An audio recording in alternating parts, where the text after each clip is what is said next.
I'm Jennifer L.W. Fink, founder and creator of BuildingBoys.net. I'm also a boy mom.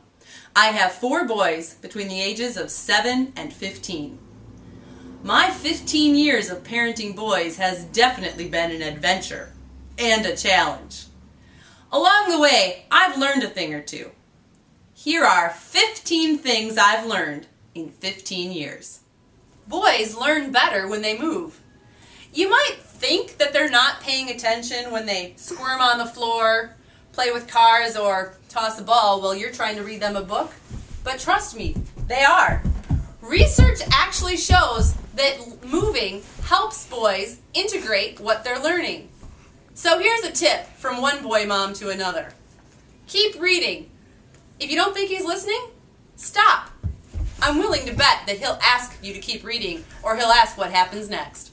All boys eventually learn to use the toilet independently. It's not a matter of boys learn quicker than girls or girls learn quicker than boys. All children are different. And in the end, it doesn't matter if your child is potty trained by 18 months or 4 years. But flushing the toilet, that's a whole nother story. Fighting isn't necessarily mean or violent. A lot of boys like to fight as a way to test their strength, to build relationships. So, as long as they both look like they're enjoying each other, let them fight. Of course, it's always a good idea to keep the Band-Aids handy. Boys sometimes feel the need to run and jump off the couch. 15 years in, I'm still not sure why. It might be that they like to move. Might be a way of testing their abilities. But I do know this. Buying new furniture while you have young boys in the house is not a good idea. You have to be quiet. Boys love their mamas. But they need men in their lives too. Luckily, my boys have a grandpa that lives nearby, a dad, 5 uncles. I can help my boys learn a lot about life, but I'll never be able to teach them how to be a man or what it's like to be a man today. That's where the men come in. Even boys who hate to read will read material they're interested in. Baseball cards count. So do Pokemon cards.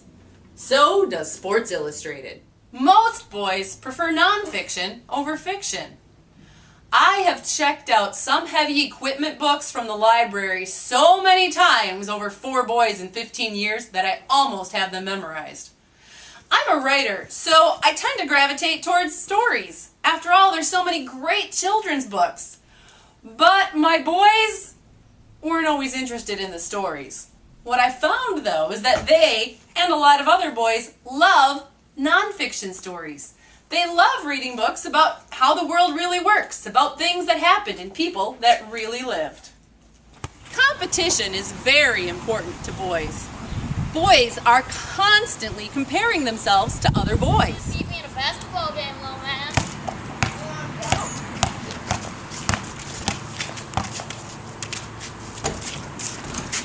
Boys need hugs too. Studies have shown that parents cuddle and hug girl babies more often than boy babies. But boys, like all humans, need touch and hugs. And sadly, many parents stop hugging their boys when they become teens and tweens. So hug your boys. It'll be good for both of you. Most boys need to use deodorant regularly about 2 full years before they use it on a regular basis. Between the ages of 9 and 14, most boys begin puberty. One day you'll suddenly notice that your sweet-smelling son isn't quite so sweet-smelling anymore. So you'll sit him down, you'll have a talk about the changes his body is going through, you'll buy him some deodorant, you'll tell him how to use it. And then one day, a few weeks later, you'll notice the deodorant laying on the floor in his bedroom, hardly used.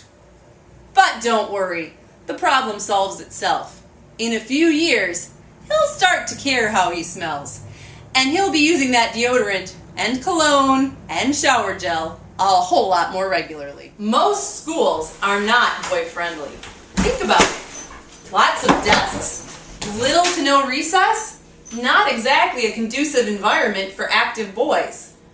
So don't be surprised if someday your son comes home from school and says, I hate school. But remember, hating school doesn't mean hating learning. So keep your son's love of learning alive at home by encouraging his interest and work with other parents and the schools in your community to make them more boy-friendly. Boys are perfectly capable of loving video games, computer, TV, and the outdoors. Many parents become distressed when they see their sons spending hours playing Minecraft and other video games online. They start controlling and tracking their son's minutes. But loving video games doesn't make someone a bad person and doesn't necessarily mean that they won't have other interests either. On any given day, my boys spend hours with tech, but they also spend hours outside playing and pursuing other interests.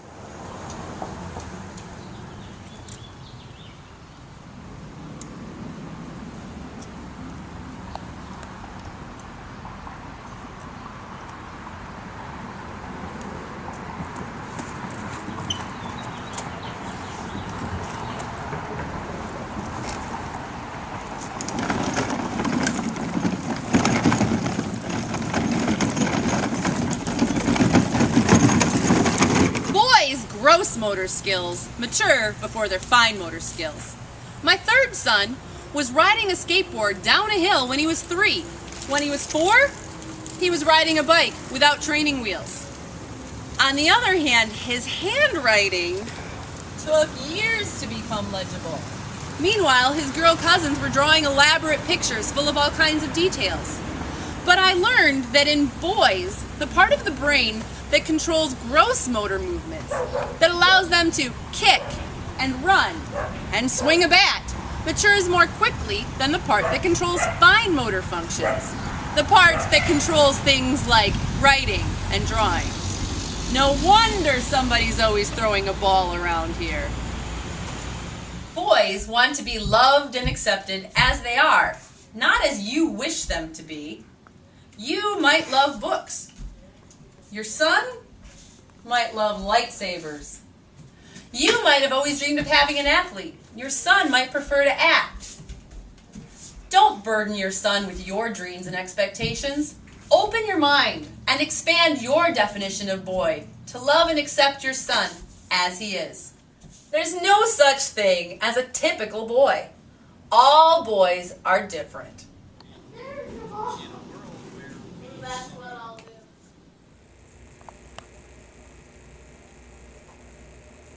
So don't worry about what boys do or don't do. Watch your boys. Respond to their individual needs and interests. Let go of your preconceived notions and let in a sense of wonder and amazement.